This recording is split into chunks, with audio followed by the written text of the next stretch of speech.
পাঠের আজকের ক্লাসে তোমাদেরকে স্বাগতম জানাচ্ছি।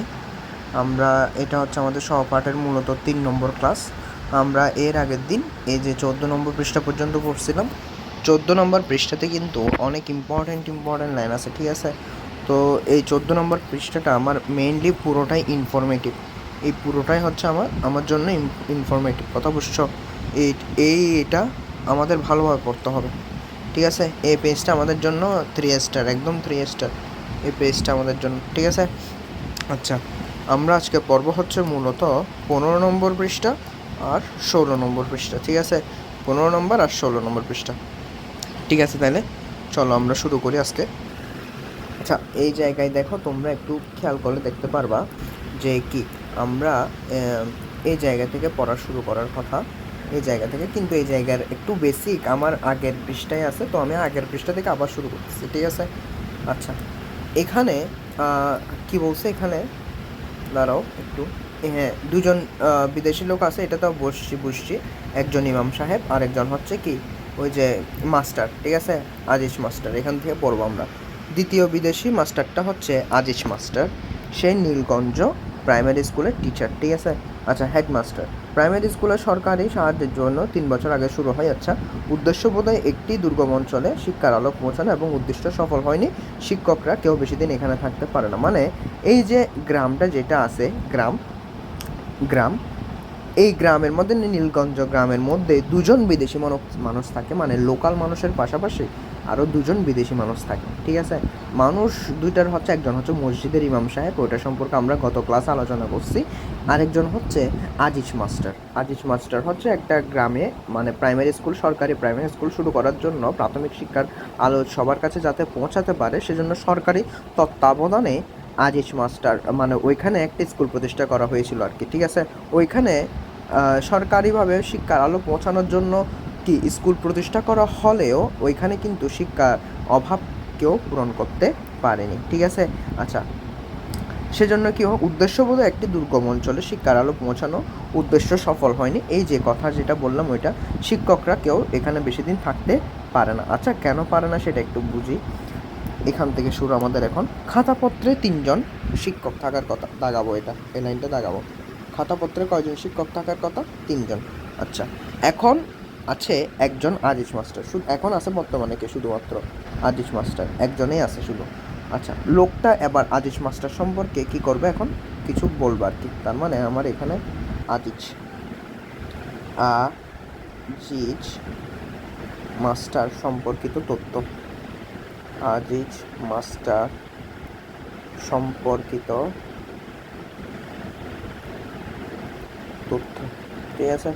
আচ্ছা, দেখি লোকটা কেমন, এই জায়গা থেকে শুরু। আমার লোকটা রুগ্ন মানে হচ্ছে তোমার কি রোগা টাইপসের আর কি, চিকন অনেকটা, নানান রকমের অসুখ বিসুখ। আচ্ছা, এর মধ্যে প্রধান হচ্ছে হাঁপানি। তার মানে আজিজ মাস্টারের প্রধান রোগটা কি? হাঁপানি, মানে হাঁপানি আছে আর কি, অ্যাজমা। শীতকালে এর প্রকোপ হয়। আচ্ছা, অবশ্যই ঠান্ডা তো মানুষের শীতকালে লাগে, তো শীতকালে বেশি লাগে আর কি। গরমকালটা মোটামুটি ভালোই কেটে যায়। আজিজ মাস্টার একজন কবি। আচ্ছা, উনি টিচারও বটে, বাট উনি একজন কবি। আচ্ছা, সে গত 3 মাসে 4 নম্বরই একটা রুল টানা খাতা কবিতা লিখে ভরিয়ে ফেলেছে। মানে কি বলছে দেখো, 3 মাস ধরে ও একটা কি রুল টানা খাতা, মানে আমরা কতগুলো খাতা আছে না, যেগুলোতে স্কেল করা থাকে অটোমেটিক্যালি, বাইন্ডিং খাতা আর কি, অনেকগুলো আছে স্কেল করা থাকে না, ওইগুলোতেও কী করছে, ওগুলোতেও কবিতা লিখে ভরে ফেলছে। আচ্ছা, প্রতিটি কবিতা একটি রমণীকে উদ্দেশ্য করে লেখা। আহা, একজন নারীকে উদ্দেশ্য করে লেখা আর কি। আচ্ছা, যাকে বিভিন্ন সময়ে বিভিন্ন নামে ডাকা হয়েছে, কী নামে ডাকা হয়েছে এটা কিন্তু ইম্পর্ট্যান্ট আমার জন্য। স্বপ্ন রানী। আচ্ছা, কেশবতা অচিন পাখি। তার মানে আজিজ মাস্টার একজন কি মেয়েবাজ একটা বেয়াদব কোথাকার, শুধু মেয়েদেরকে নিয়ে লেখা আর কি। আচ্ছা, তো ও আসলে কবিতাগুলো কাদেরকে নিয়ে লেখে? একজন রমণীকেই নিয়ে লেখে, যাকে ও বিভিন্ন সময় বিভিন্ন কবিতায় বিভিন্ন নামে রাখছে, ঠিক আছে? কখনো স্বপ্নরানী ডাকছে, কখনো কেশবতী ডাকছে, কখনো অচিন পাখি ডাকছে, ইত্যাদি। তার 3টি কবিতা নেত্রকোনা থেকে প্রকাশিত। আচ্ছা, এই জিনিসটা ইম্পর্ট্যান্ট আমার জন্য। এখানে কি বলছে, 3টা কবিতা নেত্রকোনা থেকে প্রকাশিত মাসিক কিষাণ পত্রিকায় ছাপানো হয়েছে। তার মানে তিনি আসলে ভালো কবিতা লেখেন, নাইলে কি এই পত্রিকাতে কবিতা লেখা কিন্তু ইজি না একদম। আজিজ মাস্টারের কাব্য প্রতিভা সম্পর্কে গ্রামের লোক ওয়াকিবহাল। তারা এই কবিকে যথেষ্ট সমীহ করে। দেখো, একজন মানুষ যে কবি এটা কিন্তু গ্রামের মানুষ জানে, সবাইকে কি করে, সবাই ওনাকে কি করে, সম্মান করে, ঠিক আছে। তারা এই কবিকে যথেষ্ট সমীহ করে। সমীহ করার আরেকটি কারণ হলো আজিজ মাস্টার গ্রামের সবচেয়ে ভালো মানুষ। মানে সমীহ মানে আসলে এখানে সম্মান বোঝাচ্ছে, সম্মান, ঠিক আছে। গ্রামের মানুষরা তাকে খুবই সম্মান করে। প্রথম সম্মান করার দুইটা কারণ আছে। প্রথম কারণ হচ্ছে কি, উনি একজন কবি, ঠিক আছে, উনি একজন কবি। আর দ্বিতীয় কারণ হচ্ছে আজিজ মাস্টার গ্রামের সবচেয়ে শিক্ষিত মানুষ, বিএ পর্যন্ত পড়েছিল। তারপর পরীক্ষা দেওয়া হয়নি, তার আবার পরীক্ষা দেওয়ার কথা। আচ্ছা, মানে পরীক্ষা দেওয়ার কথা ছিল কিন্তু পরীক্ষা দেয় নাই সে, কথা বুঝছো কি বুঝছো? দেখো, গ্রামের শিক্ষিত মানুষ, ঠিক আছে, একটা কথা আছে। এরপরে দ্বিতীয় কথাটা হচ্ছে উনি হচ্ছে কি, উনি বিএ পর্যন্ত পড়ছিল, ঠিক আছে। বিএ পরীক্ষা দেওয়ার কথা ছিল কিন্তু পরীক্ষা দেওয়া সম্ভব হয় না, আবার নতুন করে পরীক্ষা দেওয়ার কথা ছিল। আচ্ছা, এখন এরপরে আমরা শুরু করি আমাদের পড়া। একটা মিনিট দাঁড়াও একটু। হ্যাঁ, দেখো, সে জয়নাল মিয়ার একটি ঘরে থাকে। তাইলে আজিজ মিয়া থাকে কোথায়? জয়নাল মিয়ার ঘরে। আচ্ছা, সে তার স্ত্রীকে ভাবি সাপ বলে ডাকে। এগুলো কিন্তু লাইনগুলো কিন্তু খুবই ইম্পর্টেন্ট। কোনো একটা ঘটনা অবশ্যই কি বোঝার চেষ্টা করবা, বুঝলেই কিন্তু মুখস্থ হয়ে যাবে। আচ্ছা, মেয়েটির নাম মালা। আচ্ছা, দেখো, আজিজ মাস্টার থাকে যে কোথায়? জয়নাল মিয়ার বাড়িতে। আচ্ছা, তার স্ত্রীকে জয়নাল মিয়ার বউকে কিন্তু ওটাকে যে ভাবি সাপ, ভাবি সাপ, ও ভাবি সাপ, ভাবি সাপ মানে হচ্ছে জয়নাল মিয়ার বউকে ডাকে। কিন্তু জয়নাল মিয়ার বউটাকে দেখলে কিন্তু বড় মেয়েটাকে দেখলে কিন্তু কেমন বিচলিত বোধ করে। মানে কি, মানে কি, ভিতরে সদর, বাইরের ফিটফাট, ভিতরে সদর গাড়ার কি বেয়াদব, যার ঘরে খাস, যার ঘরে তাকস, তার কি করস, তারপর একটা ছুরি মানুষ বেয়াদব কলতাকার মাস্টার হয়ে এসব করতে লজ্জা করে না, বেয়াদব। মেয়েটির নাম মালা, ঠিক আছে। তাহলে আজিজ মাস্টার যে মেয়েটির সাথে করে সেই মেয়েটার নাম কি? মালা, ঠিক আছে। তার মানে জয়নাল মিয়ার বড় মেয়ের নাম হচ্ছে মালা। মাঝে মাঝে মালা তাকে ভাত বেড়ে দেয়। আয় হায়, মানে দেখো, এক গ্লাস ভাত বেশি খায় আর কি, ঠিক আছে। মালা দিলে এক গ্লাস ভাত বেশি খায়। সে সময়টা আজিজ মাস্টার বড় অস্বস্তি বোধ করে। সে যখন বলে মামা আর একটু ভাত দে, তখন কোনো কারণ ছাড়া আজিজ মাস্টারের গালটা লাল হয়ে যায়। দেখছো, যদি ভাই বলতে একটা কথা ছিল, দেখ, ভাই বললে মানা যায় তো, ঠিক আছে, ভাই মানা যায়, কিন্তু মামা ডেকে বলছে, তার মানে কি? আজিজ মাস্টার বেচারা কি করবে এখন? বলতেছে যে কি, আজিজ মাস্টার কয়েকদিন আগে মালা রানী নামের একটি দীর্ঘ রচনা করেছেন। দাঁড়াও, এই লাইনটা আমার জন্য কি ইম্পর্টেন্ট। মালা রানী নামের একটি দীর্ঘ কবিতা রচনা করছে আজিজ মাস্টার। কবিতাটি কিষাণ পত্রিকায় উঠাবে কিনা এ নিয়ে সে খুব চিন্তিত। হয়তো পাঠাবে। নীলগঞ্জের যে দিকটায় জলাভূমি একটি কৈবর্ত থাকে সেদিকে। দেখো, কবিতা যেটা লিখছে ওইটা ও কিষাণ পত্রিকায় পাঠাবে কিনা ভাবতেছে। হয়তো পাঠাইতেও পারে। নীলগঞ্জের যে দিকটায় জলাভূমি একদল কৈবর্ত থাকে সেদিকে। গ্রামের সঙ্গে তাদের খুব একটা যোগ নেই। মাছ ধরার সিজনে জলমহলে মাছ ধরতে, মাছ মারতে যায়, আবার ফিরে আসে। কর্মহীন সময়টাতে চুরি ডাকাতি করে। নীলগঞ্জের কেউ এদের খাট জাটায় না। দেখো, এখানে আসলে একটা কৈবর্ত সম্পর্কে বলা হয়েছে এই জায়গায়, ঠিক আছে। আচ্ছা, দেখো, এখানে কৈবর্ত থাকে, মানে একদল মানুষ থাকে, ঠিক আছে, যারা মুক্তির জন্য কাজ করে। আসলে কৈবর্ত মানে তো মুক্তিই বোঝায়। এখানে কৈবর্ত থাকে বলতে কি, মানে ওরা আসলে কি করতো, ওদের সাথে কিন্তু গ্রামের কোনো সম্পর্ক নাই, ঠিক আছে। মাছ ধরার সিজনে ওরা জলমহলে মাছ মারতে যায়। মানে ওরা আসলে যখন মাছ ধরার সিজন আসে তখন কি করে, মাছ ধরে আর কি, আর অন্য সময় চুরি ডাকাতি করে। নীলগঞ্জে এদের ঘাটায় না, ঠিক আছে। মানে কেউ কারোর সাথে ওদের সাথে কি নেই, হাব। আমারটা একটু স্কিপ হয়ে গেছিলো, ওই জন্য আমি আবার এই জায়গা থেকে শুরু করতেছি। ঠিক আছে। গত বছর কৈবর্তপাড়ায় একটা খুন হয়েছে। আচ্ছা, নীলগঞ্জের মাতব্বর মানে বড় বড় মাথাওয়ালা যারা আছে আর কি, যারা গ্রামটার নেতা বলে নিজেদেরকে দাবি করে, তারা আর কি, ঠিক আছে। নীলগঞ্জের কি মাতব্বরা এমন ভাব করলেন যে তারা কিছুই জানে না। আচ্ছা, থানা পুলিশ কিছুই হলো না, মানে পুলিশকে খবর দেয় আর কি, যে কি ওই ছেলেটাকে খুন করছে, ওইরকম কোনো খবর টবর দেয় নাই। আচ্ছা, তো যার ছেলে খুন করছে সেই তার নাম হচ্ছে চিত্রা বুড়ি, ঠিক আছে। এখানে এই জায়গায় এই লাইনটা আমার জন্য ইম্পর্ট্যান্ট। নীলু সেনের কাছে, নীলু সেন মানে বুঝছি তো আমরা কার কথা বলছো, কিছু আমরা গত ক্লাসে পড়ছিলাম কিন্তু নীলু সেন নিয়ে। নীলু সেন শুকনো গলায় বললেন, তোদের ঝামেলা তোরা মিটা, থানাওয়ালাদের কাছে যা। নীলু সেনের কাছে যখন গেছে তখন বেচারি বলতেছে, তোরা ভাই যে তোরার দিন তোরা করবি আর কি না আর সময় তোদের, এই ধরনের কথাবার্তা আর কি, ঠিক আছে। থানাওয়ালার কাছে যা, বুড়ি ফুফাতে বললো থানাওয়ালার কাছে গেলে আমার দহের মধ্যে দহ মানে কি, দহের মধ্যে পুইত্তা থুইবক হয়েছে, ঠিক আছে। এখন এখানে এখানে যে তোমার দহের মধ্যে পুইত্তা থইবক হইছে এরকম একটা কথা আছে। তো এটার মানে কি, দহ মানে হচ্ছে এই যে এখানে দেখো দহে যেটা আছে দহ মানে হচ্ছে পুকুর বুঝাইছে এখানে, ঠিক আছে।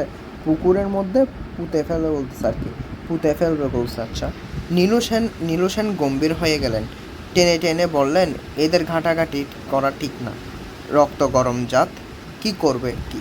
মানে বুড়ি যখন বলছে কিছু করার জন্য তখন বুড়িকে তো উত্তর দিয়েছে যে কি তোমার কাজ তোমরা করো, আমাকে এগুলোতে বাজাইও না। এখন এরপর বলছে থানা পুলিশ করার জন্য। তো বুড়ি বলতেছে যে আমি যদি থানা পুলিশ করি তাহলে আমাকে বলছে যে কি আমাকে পুকুরের মধ্যে পুঁতে ফেলবে। তখন নীলু সেন একটু গম্ভীরভাবে বলতেছে, এদের এইগুলো নিয়ে তাহলে আর কাটাকাটি করিও না, এখন ওরা হচ্ছে কি রক্ত গরম জাত, মানে রক্ত গরম যে কোনো সময় যে কোনো কিছু করে ফেলতে পারবে, কি করে বিচার বিচার দাঁড়াও। আচ্ছা, এরপর বলছে কি বিচার হয়তো না, বিচার হইতো না মানে বিচার হবে না। এটা কে বলছে, বুড়ি বলছে, বুড়ি বলছে, ঠিক আছে। বিচার হইতো না মানে বিচার হবে না। নীলু সেন তার জবাব দিতে পারলেন না, অস্পষ্টভাবে বললেন, এখন বাদ দে, পরে দেখি কিছু করা যায় কিনা। বুড়ি আরও কিছুদিন ছোটাছুটি করলো এবং একদিন দেখা গেল কৈবর্তর দল বেঁধে জলমহরে মাছ মারতে গিয়েছে। আচ্ছা, বুড়িকে সঙ্গে নেয়নি। বুড়ি আকাশ ফাটিয়ে চিৎকার করলো কিছুদিন। নীলু সেনের দালালের এক প্রান্তে থাকতে লাগলো চরম দুর্দিন। কবিত্তরা ফিরে এলো 3 মাস পরে, কিন্তু বুড়ির জায়গা হলো না। সে এবারে ওই বাড়ি ভিক্ষা করে খেতে লাগলো, হতদরিদ্র নীলগঞ্জের প্রথম ভিক্ষুক। এই যে একদম এখান থেকে এতটুকু এখানে বুড়ির কথা বলা হয়েছে, ঠিক আছে। বুড়ি এখানে মেইন থিম হচ্ছে বুড়ি। দেখো বুড়ি বুড়ি কী করছে, ওই নীলু সেনের কথা না শুনে আরও কিছুদিন কী করছে, ছুটাছুটি করছে, মানে ছেলেকে মেরে ফেলছে এটা নিয়ে ছুটাছুটি করছে আর কি। এখন কৈবর্তরা আবার যখন মাছ ধরার সিজন আসছে তখন ওরা মাছ ধরতে ব্যস্ত হয়ে গেছে, ঠিক আছে। এখন মাছ ধরতে যখন ব্যস্ত হয়ে গেছে তো এখন বুড়িকে ওরা সাথে করে নেয় নাই, ঠিক আছে।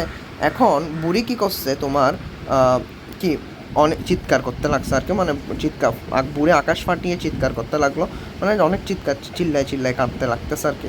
নীলু সেনের দালালের এক প্রান্তে থাকতে লাগলো চরম দুর্দিন। কৈবর্তরা ফিরে এলো 3 মাস পরে। কৈবর্তরা কয় মাস পরে ফিরে এলো, 3 মাস পরে, লাইনটা দাগাও। কিন্তু বুড়ির জায়গা হলো না, সে এবারে ভিক্ষা করতে লাগলো। তাহলে নীলগঞ্জের প্রথম ভিক্ষুক, তাহলে নীলগঞ্জের প্রথম ভিক্ষুকের নাম কি, নীলগঞ্জের প্রথম ভিক্ষুকের নাম হয় বুড়ি, চিত্রা বুড়ি, কথা বুঝছো। আচ্ছা, সব গ্রামের মতো এই গ্রামে একজন পাগলও আছে। আচ্ছা, তার মানে এখন আসতেছে পাগলের কথা। পাগলের নাম কি, মতি মিয়া শালা নিজাম। মতি মিয়া শালা হচ্ছে একজন পাগল। আচ্ছা, বুঝলাম, মতি মিয়া শালা একজন পাগল। কষ্টে কি বেচারা, সে বেশিরভাগ সময় সুস্থ থাকে, শুধু 2-1 দিন মাথা গরম হয়ে যায়, তখন তার গায়ে কোনো কাপড় থাকে না। গ্রামের এ মাথা থেকে ও মাথা পর্যন্ত ছুটাছুটি করতে থাকে। দুপুরের রোদ খুব বেড়ে গেলে মধুবন জঙ্গলায় ঢুকে পড়ে। পাগলদের সাপেও কাটে না, প্রবাদটি হয়তো সত্যি। নিজাম, আচ্ছা আমরা এতটুকু পর্যন্ত পড়ি, প্রথমে এতটুকু পর্যন্ত বোঝার চেষ্টা করি। দেখো ওই গ্রামে, নীলগঞ্জ গ্রামে একজন কি আছে, পাগলও আছে, ঠিক আছে। এখন পাগলটার নাম কি, মতি মিয়া শালা হচ্ছে নিজাম। সে বেশিরভাগ সময় সুস্থ থাকে, মানে মাঝে মধ্যে 2-1 দিন কি থাকে পাগল হয়ে যায় আর কি। পাগল হলেও কী করে, ওর গায়ে কাপড় চোপড় থাকে না। গ্রামের এই মাথা থেকে ওই মাথা পর্যন্ত ছোটো দৌড়াদৌড়ি করতে থাকে। দুপুরের রোদ খুব বেড়ে গেলে মধুবন জঙ্গলে ঢুকে যায়। এখন মধুবন জঙ্গলটা সাপে ভর্তি না, মধুবন জঙ্গলটা, তো সেজন্য বলা হয়েছে কি পাগলদের সাপেও কাটে না, মানে সাপও ছবল মারে না আর কি। কারণ যদি ছবল মারতো তো অক্কা পেয়ে যেত। তো যেহেতু কি সাপে ছবল দিচ্ছে না, তার মানে পাগলদের সাপে কামড়ায় না, এটাই বলতেছে। নিজাম বহাল তবিয়তে বন থেকে বেরিয়ে আসে। আচ্ছা, মানে ঠিকভাবেই বেরিয়ে আসে আর কি, ঠিক আছে। ছোটাছুটি করে এবং বনের ভিতরে বসে থাকা ছাড়া অন্য কোনো উপদ্রব করে না। আচ্ছা, তার মানে ও তেমন কোনো উপদ্রব করে না। আমাদের এখানে চকবাজারের একজন কি আছে, পাগল আছে, ও সবসময় সবার পিঠে নাকি লাথি মারে, ঠিক আছে? আমিও মাঝে মাঝে দেখি, কিন্তু লাথি মারতে আমি আজ পর্যন্ত দেখিনি, বা থাপড়াইতে পিঠের ধাম করে মারতে আমি দেখি নাই। তবে অনেকে বলে কি নাকি মারে। আচ্ছা, তো এই নিজাম কিন্তু ওই রকম কিছু করে না কিন্তু, ঠিক আছে? হ্যাঁ, গ্রামের পাগলদের গ্রামবাসীরা খুবই স্নেহের চোখে দেখে। অবশ্য তাইলে তো ঠিক আছে, মানে খুব ভালো চোখে দেখে আর কি পাগলদেরকে। পাগলদের যদি তুমি স্নেহ করো তাহলে ওরা আস্তে আস্তে ঠিক হয়ে ওঠে। তখন আমরা যদি কোনো পাগলকে পাগল পাগল বলে খেপাইতে থাকে, ওরা পাগলামি বাড়ায় দিবে, ঠিক আছে? তারপর তাদের প্রতি এক রকমের মমতা থাকে সবার। হ্যাঁ, মমতা থাকলে ভালো, অবশ্যই স্নেহ করলে তো অবশ্যই ভালো। এরপর আসো আমরা 16 নম্বর পৃষ্ঠায় যাই। 3 নম্বরের পার্ট নম্বর 3-এ চলে আসছি আমরা, ঠিক আছে? আচ্ছা, এখন দেখো, হ্যাঁ ক্যান্সেল করলাম। আসো এবার আসো আমাদের মেইন পড়ায় আমরা যাই। চিত্রা বুড়ি রাতে এক নাগারে কখনো ঘুমায় না। আচ্ছা, ক্ষণে ক্ষণে জেগে উঠে চেঁচায়, কেলা যায় গো লোকটাকে। এখন দেখো, বুড়ি হইলে সমস্যা আছে ওদের, মানে কি ঘুম হয় না আর কি, তেমন একটা ঘুম হয় না। তো কিছুক্ষণ পর পর জেগে উঠে চিৎকার করে উঠে আর কি। এখানে কেলা যায় গো, কেলা যায় মানে হচ্ছে, আসলে তখন বুঝাতে চাইছে ক্যাডা, মানে কে যায়, পাশ দিয়ে কে যায়, লোকটা কে। ঘুমাবার জায়গাটা, সে যেখানে ঘুমায় সেটার জায়গাটা সম্পর্কে বলা হচ্ছে। ক্ষণে ক্ষণে মানে কিছুক্ষণ পর পর বুঝাইছে, ঠিক আছে? কিছুক্ষণ পর পর। আচ্ছা, তার ঘুমাবার জায়গাটা হচ্ছে সেনবাড়ির পাকা কালী মন্দিরের চাতাল। এই জিনিসটা আমার জন্য লাগবে। সেনবাড়ি, নীলু সেন আছে না, নীলু সেনদের একটা কী বাড়ি, কালীবাড়ি আছে, কালীবাড়ি মন্দিরের ফ্লোরের মধ্যে ঘুমায় আর কি। নীলু সেন তাকে থাকবার জন্য একটা ঘর দিয়েছিলেন, সেখানে নাকি তার ঘুম হয় না। আচ্ছা, তার মানে নীলু সেন মানুষটা ভালো, অবশ্যই ভালো। তো ওইখানে নীলু সেন ওকে থাকার জন্য একটা ঘর দিছে, কিন্তু ওইটাতে নাকি ওর ঘুম হয় না। দেবী মূর্তির পাশে সে বোধহয় এক ধরনের নিরাপত্তা বোধ করে। আচ্ছা, গভীর রাতে দেবীর সঙ্গে তার অন্তরঙ্গ কথাবার্তা হয়, যেমন, দেখিস হে কালী মা, হে মা কালী, আমার পুত্রে যে মারছে, তুই তার কলজাটা টাইন না খা, তরে আমি জোড়া পাঠা দিমু, বুক চিরা রক্ত দিমু, হে মা কালী দেখিস রে বেটি দেখিস। এই দেখো, মানে সুপারি দিচ্ছে আর কি, দেখছো? সুপারি দিচ্ছে, কত বড়, কত বড় ফালতু মহিলা। এখন নীলু সেন ওকে ঘরে থাকার জন্য ঘর দিল, ও থাকে না, ঠিক আছে? মানে বুড়ি থাকে না, বুড়ি দেবদেবীর সাথে কথা বলে, কালীর সাথে কথা বলে মেইনলি। তো বলতেছে, কালীকে বলতেছে যে কি, দেখিস মা, মানে দেখিস মা কালী, আমার পুত মানে হচ্ছে ছেলে, আমার ছেলেকে যে মারছে, তুই তার কলিজাটা মানে আমাদের সায়েন্সের ভাষায়, আমরা যারা সায়েন্স পড়ি তাদের ভাষায় হচ্ছে হার্টটা বের করে খেয়ে ফেলতে বলতেছে আর কি। তো বিনিময়ে ওকে কী দিবে, চোরা পাঠা বলে দিবে আর কি। আচ্ছা, ওর বুক চিরে, মানে বুকটা ছিঁড়ে রক্ত দিবে, বুঝছো? সুপারির দিচ্ছে আর কি, মোট কথা। আচ্ছা, মা কালী কিছু শোনেন কিনা বলা মুশকিল, কিন্তু চিত্রাবুড়ির ধারণা তিনি শুনেন। তিনি যে শুনছেন তার নমুনাও দেন। আচ্ছা, যেমন এক রাত্রিতে খলখল হাসির শব্দ শোনা গেল, বুড়ির রক্ত জল হয়ে যাওয়ার মতো অবস্থা। সে কাপা গলায় ডাকল, হে মা। হাসির শব্দ দ্বিতীয়বার শোনা গেল না। দেবীরা তাদের মহিমা বারবার করে দেখাতে ভালোবাসেন না। এই যে এখানে দেবীর মহিমার কথা বলা হয়েছে, এই জিনিসটা এখানে কি বলা হয়েছে, দেবীর মহিমার প্রমাণ, দেবীর মহিমার প্রমাণ দেওয়া হয়েছে, ঠিক আছে? এখানে দেবীর মহিমার প্রমাণ দেওয়া হয়েছে। আচ্ছা, মানে কি এখানে আসলে বলা কি হয়েছে, এখানে বলা হয়েছে যে কালিমা কিছু, এই যে বুড়ি বক বক করতে থাকে, এগুলো কালিমা শুনেন কিনা বলা মুশকিল, কিন্তু কালিমা যে শোনেন, বুড়ির মতে যে কালিমা শোনেন, সেটার প্রমাণ হচ্ছে একদিন রাতে হচ্ছে খলখল করে হাসির শব্দ শোনা গেছে। তার মানে বুড়ি বলতেছে যে এটা মনে হয় কালিমা হাসতেছে। তো বুড়ি যখন ডাক দিছে হে মা কালী, তখন হাসা কিন্তু বন্ধ করে দিয়েছে, কারণ বুড়ির মতে দেবদেবীরা তাদের মহিমা বেশি দেখাতে ভালোবাসেন না। আচ্ছা, গেল। এরপর আসি আমরা। চিত্রাবুড়ি আজ রাতেও মা কালীর সঙ্গে সুখ দুঃখের কথা বলল, জোড়া পাঠার আশ্বাস দিয়ে ঘুমাতে গেল। তারপর জেগে উঠে চেঁচালো, কেলা যায় গো লোকটাকে।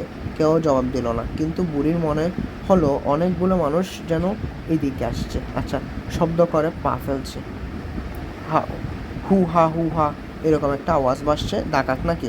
চিত্রাবয়ী ভয়ে কাঁপিয়ে উঠল। তার চোখের সামনে দিয়ে মিলিটারির দলটি পার হলো। আলো কম, স্পষ্ট কিছু দেখা যাচ্ছে না। দেখো এই জায়গা থেকে তাইলে আমার মিলিটারি আসছে। মিলিটারি, এটা মিলিটারি পাশে কিন্তু তোমরা এগুলো আমি যা লিখে দিচ্ছি সবগুলো কিন্তু সাইডে, এদিকে সাইডে জায়গা আছে না, ওগুলোতে লিখে রাখবা মিলিটারির আসার গল্প, ঠিক আছে? এখন সে বুড়ি চিত্রাবুড়ি কিন্তু আজকেও কথা বলছে। কার সাথে? ওই যে মা কালীর সাথে আজকেও কথা বললো। এখন কথা বলে কিছুক্ষণ পর ওর মধ্যে ঘুম থেকে উঠে চিৎকার করে না, কে যাচ্ছে এভাবে। তো এখন ও কিন্তু আবার কি চিৎকার করে, দেখুন কে যাচ্ছে। এখন বুড়ি ভাবছে ডাকাত একরকম শব্দ বেশি আসছে, কিন্তু আসলে এটা কে ছিল?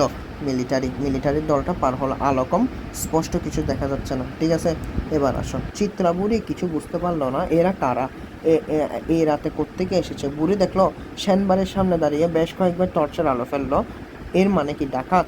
কিন্তু সেনবাড়িতে ডাকাত আসার কথা নয়। সেনরা এখন হতদরিদ্র, এই বাড়িতে বিশাল ইটগুলো ছাড়া তাদের আর কিছুই নেই। তার মানে এখানে সেনবাড়ির কিসের কথা তুলে ধরছে? বাড়ির বর্তমান অবস্থা তুলে ধরছে। তার মানে আগে এটা ওরা অনেক ভালো ছিল। সেনবাড়ির বর্তমান অবস্থা, কথা বুঝছো? সেনবাড়ির বর্তমান অবস্থা খুবই করুণ, ঠিক আছে? ইটগুলো ছাড়া, ঘরের প্রাচীরের ইটগুলো ছাড়া আর কিছুই নেই এদের। তো এই বাড়িতে ডাকাত আসার কোনো কথাই না। যখন মিলিটারিরা কি টর্চের আলো ফেলছে তখন বুড়ি মনে ভাবতাছে আর কি, ওরা আবার চলতে শুরু করেছে। আচ্ছা, জুম্মা ঘরের কাছে এসে আবার সেনবাড়ির উপর টর্চ ফেললো। কোন দিকে যাচ্ছে? কৈবত্য পাড়ার দিকে। ওদের আগেভাগে খবর দেওয়া দরকার। সেনবাড়ির পিছন দিক দিয়ে ছুটে গিয়ে খবর দেবে। চিত্রাবুড়ির কাছে সমস্ত ব্যাপারটা কি অস্বাভাবিক লাগতেছে। রাতের বেলা দল বেঁধে এরা কেন আসবে? দেখো এই যে এই জায়গা থেকে এতটুকু আসলে বুঝাইতে কি চাইছে, এই যে এতটুকুর মধ্যে ওরা আবার চলতে শুরু করছে। প্রথমে ওরা চলতে শুরু করছিল, ঠিক আছে?